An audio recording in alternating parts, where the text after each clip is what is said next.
Assalamualaikum warahmatullahi wabarakatuh. Alhamdulillahirabbil alamin. Pada kesempatan kali ini, perkenalkan saya Evi Dwi Hastri, dosen pengampu mata kuliah Advokasi dan Penyelesaian Sengketa. Di sini saya membuat video pembelajaran YouTube. eh, Tidak lain adalah untuk melengkapi perkuliahan yang sebelumnya terlewati. Jadi, untuk teman-teman mahasiswa, baik itu kelas reguler ataupun kelas KR, saya harap apabila menyimak video ini, nanti ada yang perlu didiskusikan, saya dengan tangan terbuka menerima hal itu untuk berdiskusi bersama teman-teman semua.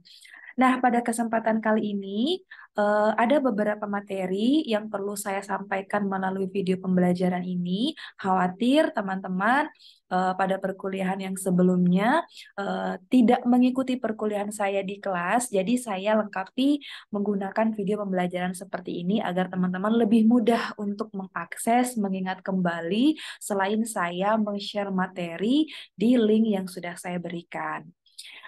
Untuk itu, teman-teman mahasiswa, perkenankan saya untuk share screen terlebih dahulu.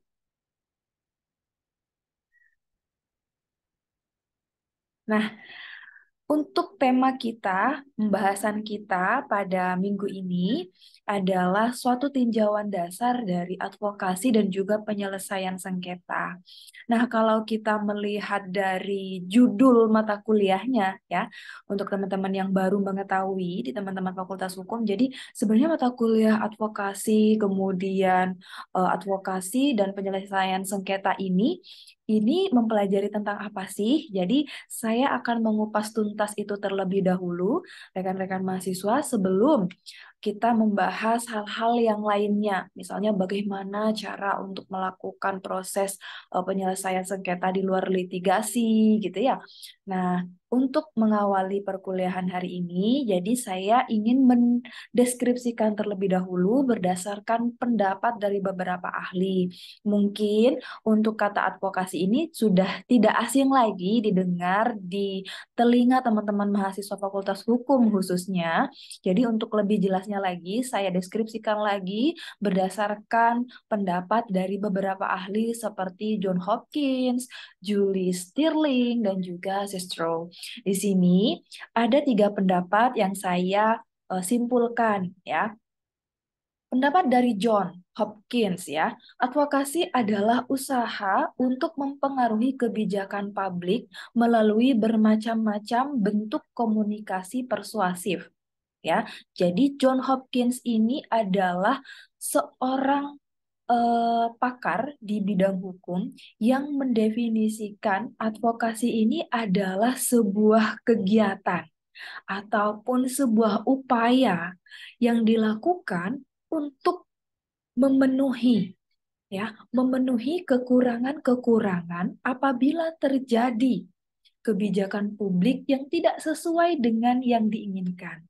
Nah, jadi upaya untuk mengembalikan ke posisi yang semula, ke keadaan yang seharusnya dan solemnya, ini bisa dilakukan melalui upaya advokasi. Nah, melalui upaya advokasi yang berbentuk komunikasi secara persuasif seperti ini, diharapkan tujuan utama dari advokasi untuk memberikan dan juga mempengaruhi kebijakan publik yang sudah ada namun tidak sesuai dengan desalinnya, maka ini dapat dilakukan melalui upaya advokasi. Itu yang pertama. Kemudian pendapat yang kedua, pendapat dari Julie Stirling. Jadi Julie Stirling ini berpendapat bahwa advokasi ini adalah serangkaian tindakan yang dilakukan secara bertahap atau berproses. Hal ini bertujuan untuk mempengaruhi orang lain dengan maksud mengubah kebijakan publik. Nah, ini tidak jauh ya dari pengertian dari pendapatnya John Hopkins, itu adalah untuk mengubah kebijakan publik. Nah, tindakan yang dilakukan ini, yaitu advokasi, sudah terorganisir maupun terarah sehingga lebih mudah tercapai. Karena, ya, saya jelaskan lagi, karena kegiatan advokasi ini atau upaya tindakan yang dilakukan melalui advokasi ini adalah kegiatan yang tersistematisasi, artinya ini melalui beberapa rangkaian, melalui beberapa tahapan yang perlu dilalui, sehingga pada akhirnya ini dapat mempengaruhi kebijakan publik yang sudah dikeluarkan. Ya. Kemudian pendapat yang ketiga. Pendapat yang ketiga ini adalah pendapat dari Zastrow yang mendefinisikan bahwa advokasi ini adalah aktivitas yang berusaha untuk memberikan pertolongan kepada klien atau partner kerja agar bisa mencapai layanan sebelumnya yang telah ditolak. Selain itu, advokasi juga bisa memberikan ekspansi terhadap layanan yang dimaksud agar semakin banyak lagi orang yang bisa terwadahi. Jadi ini Zastrow berusaha untuk melengkapi nih dari pendapat-pendapat yang sebelumnya. Pendapat yang sebelumnya yang hanya mendefinisikan advokasi itu adalah sebuah usaha, sebuah tindakan yang dilakukan secara berproses, tersistematisasi untuk mengubah kebijakan publik yang sudah ada. Namun, Zastrow melengkapi, di sini juga ada untuk memberikan layanan, ya, untuk memberikan layanan agar orang-orang itu bisa terwadahi aspirasinya ataupun memberikan pertolongan kepada klien. Nah, jadi ini tidak hanya berupaya untuk mengubah kebijakan publik itu, tapi di sini adalah berupaya untuk memberikan pertolongan pertama kepada klien yang sebelumnya usaha yang dia lakukan itu telah ditolak. Ya, jadi untuk menghadapi beberapa permasalahan yang datang, kemudian untuk memberikan pendampingan-pendampingan, maka ini diperlukan aktivitas yang namanya advokasi itu agar kegiatan yang sebelumnya ditolak itu agar dapat lebih bisa untuk diterima. Ada upaya, ada potensi untuk bisa diterima sehingga pada akhirnya kebijakan publik itu yang awalnya tidak sesuai kembali lagi sesuai dengan relnya. Oke, saya lanjutkan. Jadi itu ya definisi dari advokasi. Kemudian mata kuliah advokasi dan juga penyelesaian sengketa. Kalau tadi kita sudah punya pandangan nih seperti apa nanti kita akan belajar advokasi ke depannya dalam satu semester gitu ya. Advokasi kita sudah tahu nih pengertiannya atau sistematisasi sebuah kegiatan yang dilakukan untuk mengubah kebijakan publik, kemudian untuk memberikan pertolongan pertama kepada klien ya. Nah, kemudian penyelesaian sengketa itu apa? Kalau penyelesaian sengketa bukannya penyelesaian sengketa itu ya sudah dilakukan melalui upaya litigasi, upaya pengadilan. Emangnya ada upaya apa lagi dalam melakukan penyelesaian sengketa? Nah, mungkin teman-teman yang masih punya pandangan seperti itu atau punya pemikiran seperti itu, ternyata untuk menyelesaikan sebuah sengketa itu tidak hanya dilakukan melalui jalur litigasi. Nah, sebentar lagi akan kita bahas untuk jalur non-litigasinya. Oke? Nah, sebelum kita menginjak kepada pembahasan itu, saya juga akan menjelaskan sebenarnya sengketa yang dimaksud di sini tuh yang bagaimana. Sehingga ini bisa diselesaikan melalui penyelesaian sengketa alternatif atau alternative dispute resolution. Ya, sengketa di sini adalah sebuah perselisihan yang terjadi antara pihak-pihak dalam perjanjian karena adanya one prestasi yang dilakukan oleh salah satu pihak dalam sebuah perjanjian. Namanya juga sengketa, ya, bukan perbuatan melanggar hukum. Jadi sengketa itu pastinya ada pihak-pihak atau lebih dari satu pihak yang bersengketa untuk permasalahan yang sama. Jadi untuk pihak-pihak yang berada dalam satu ikatan, dalam hal ini adalah ikatan perjanjian, perikatan, kontrak, ya. Ini apabila terjadi sengketa, maka ini dapat diselesaikan perselisihannya. Nah, makanya di sini sengketa itu adalah perselisihan antara pihak-pihak. Jadi lebih dari satu pihak gitu ya. Kemudian untuk penyelesaian sengketa itu kita mengacu pada konsep trias politika dari Montesquieu. Ya, ada 3 konsep dari trias politika Montesquieu. Yang pertama, ada eksekutif, legislatif, dan yudikatif. Pastinya teman-teman Fakultas Hukum dan juga masyarakat secara umum sudah banyak mengetahui perbedaan tiga pembagian kekuasaan ini. Eksekutif apa, legislatif apa, yudikatif apa, dan di sini saya akan lebih memfokuskan kepada pembagian kekuasaan di bidang yudikatif. Nah, yudikatif di sini kalau kita melihat pada ayat 3 Undang-Undang Dasar 1945, pasal 24 ayat 3 Undang-Undang Dasar 1945, kemudian kalau kita juga melihat pada eh, Undang-Undang Nomor 48 tahun 2009 tentang kekuasaan kehakiman, kemudian Undang-Undang Nomor 30 tahun 99 tentang alternatif penyelesaian sengketa, kemudian ada juga tentang arbitrase. Nah, teman-teman, di sini apa sih sebenarnya kalau penyelesaian sengketa itu kok ada kaitannya dengan lembaga yudikatif? Jadi di sini ya, lembaga yudikatif itu kan fungsinya adalah untuk melakukan pengawasan, ya, untuk melakukan pengawasan. Kemudian di sini dalam hal ini yang melakukan pengawasan itu adalah untuk menekan terjadinya perselisihan, terjadinya sengketa, terjadinya perbuatan melanggar hukum, terjadinya suatu tindakan-tindakan yang tidak sesuai dengan apa yang telah diatur oleh undang-undang, ya.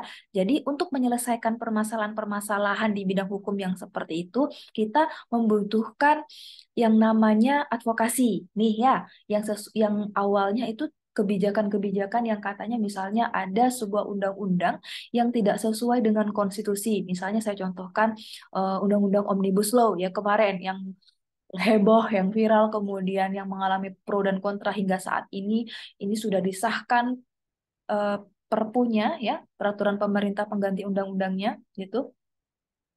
Sehingga di sini aturan-aturan yang sudah saya sebutkan dan sudah saya tampilkan di slide ini ada yang memberikan eh, pandangan bahwa di sini lembaga yudikatif selaku penekan terjadinya pelanggaran-pelanggaran, misalnya di ranah kekuasaan kehakiman. Jadi di sini hakim juga dituntut untuk dapat menyelesaikan sengketa yang sesuai dengan yang diatur oleh undang-undang. Ataupun kalau misalnya sengketa ini muncul dari adanya laporan, kemudian adanya permohonan untuk dilakukan uji material karena tidak sesuai dengan konstitusi, maka ini lembaga yudikatif dalam hal ini adalah Mahkamah Konstitusi juga harus dan juga berupaya untuk menyelesaikan perselisihan yang terjadi di masyarakat ini.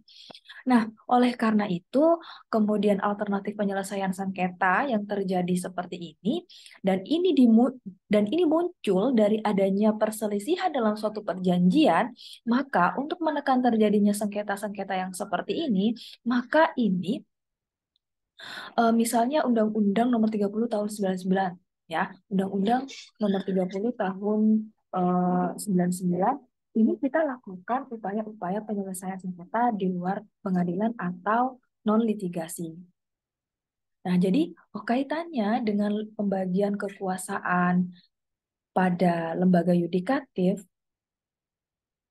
jadi di sini ada kuasi atau pseudo peradilan. Jadi kaitannya dengan lembaga yudikatif itu adalah kuasi atau pseudo peradilan sesuai dengan pasal 24 ayat 3 Undang-Undang Dasar 1945. Jadi badan lain yang fungsinya berkaitan dengan kekuasaan kehakiman itu diatur sesuai dengan kekuasaan kehakiman yaitu di dalam Undang-Undang Nomor 48 Tahun 2009 tentang kekuasaan kehakiman. Jadi yang berkaitan segala sesuatu yang berkaitan dengan kekuasaan kehakiman, kemudian itu berkaitan fungsinya ya, berkaitan dengan lembaga-lembaga yang bersifat mengadili, maka di sini termasuk kepada pseudo atau kuasi peradilan.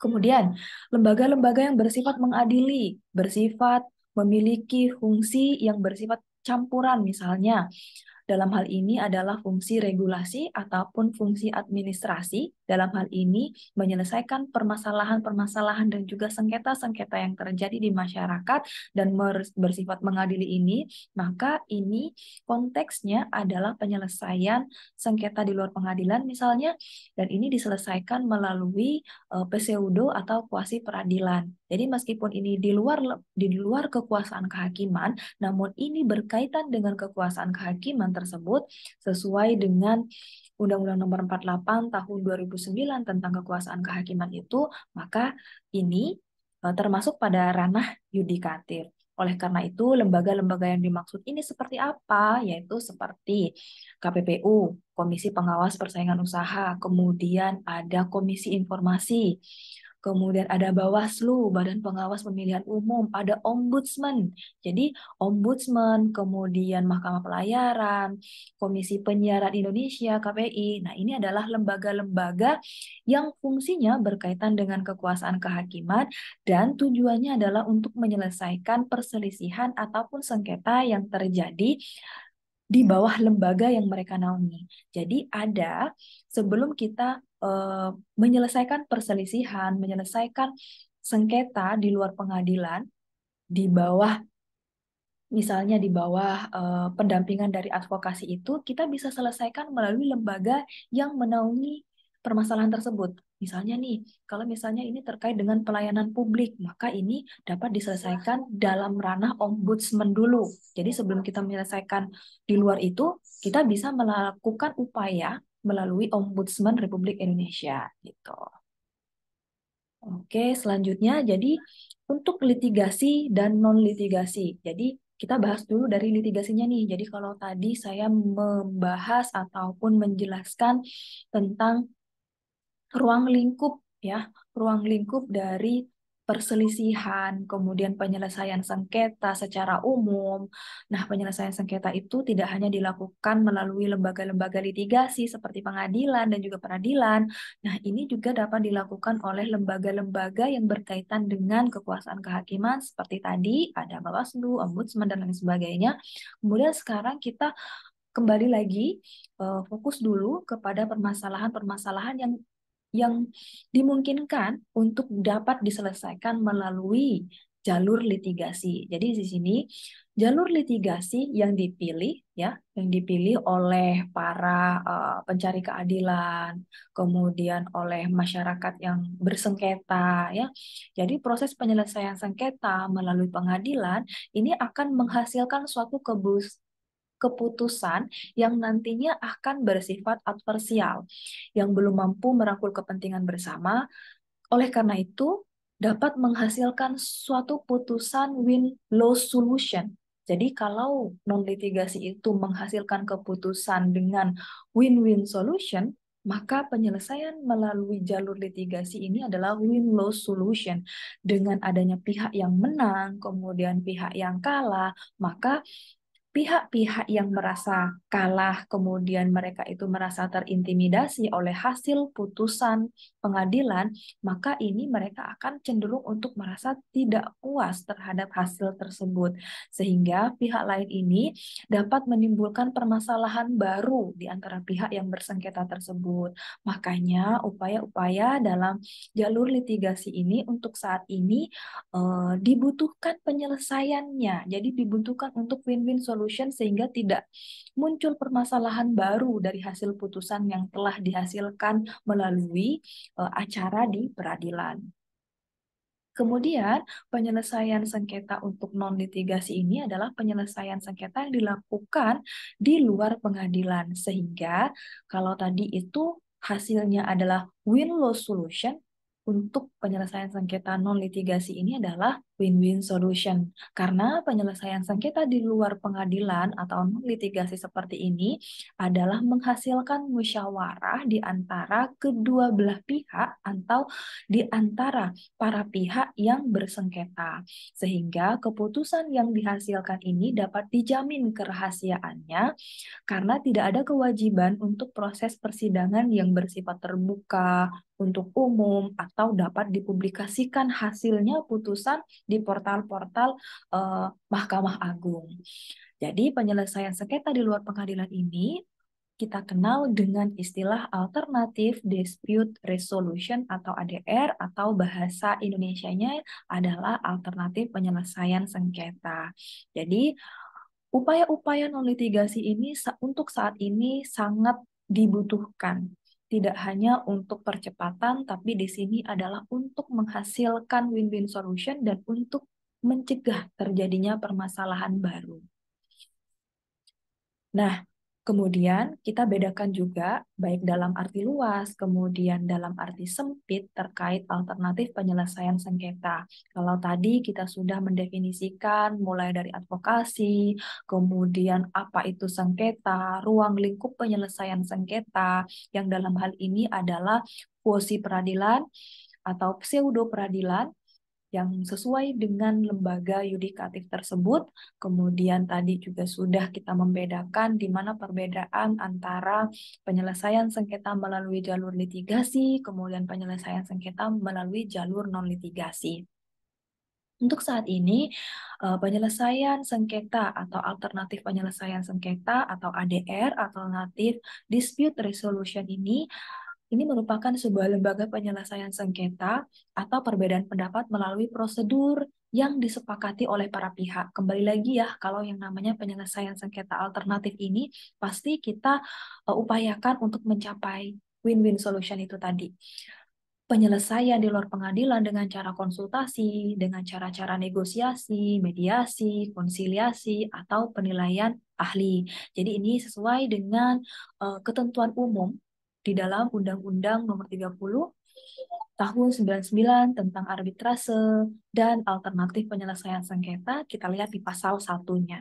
Jadi dalam arti luas di sini APS itu meliputi arbitrase, alternatif to litigation. Kemudian dalam arti sempitnya, jadi APS ini adalah tanpa arbitrase. Jadi secara dalam arti luas, dalam pandangan luasnya ini, APS, alternatif penyelesaian sengketa ini meliputi arbitrase di dalamnya. Kemudian dalam arti sempitnya, arbitrase ini tidak termasuk. Nah, itu adalah materi pada pertemuan kali ini yang bisa saya sampaikan. Mungkin ada beberapa pembahasan saya yang terlalu cepat ataupun kurang dimengerti oleh teman-teman mahasiswa. Monggo silahkan, saya open eh, untuk teman-teman bisa melakukan diskusi dengan saya, baik itu melakukan diskusi secara langsung ataupun via online. Jadi teman-teman yang memiliki pertanyaan ataupun unek-unek terkait penyelesaian sengketa alternatif dan juga arbitrase ataupun advokasi, monggo dipersilahkan untuk komen di kolom komentar ataupun langsung kontak saya di description box. Jadi di situ sudah ada email saya, kemudian ada sosial media saya. Silahkan teman-teman mengunjungi laman tersebut untuk bisa berkomunikasi dengan saya, dan sebisa mungkin saya akan menjawab dan juga merespon pertanyaan dari teman-teman semua. Demikian penyampaian materi untuk tema kali ini untuk mata kuliah Advokasi dan Penyelesaian Sengketa Fakultas Hukum Universitas Wiraraja. Eh, saya mohon maaf apabila ada kekurangan, dan sampai jumpa di video selanjutnya. Assalamualaikum warahmatullahi wabarakatuh.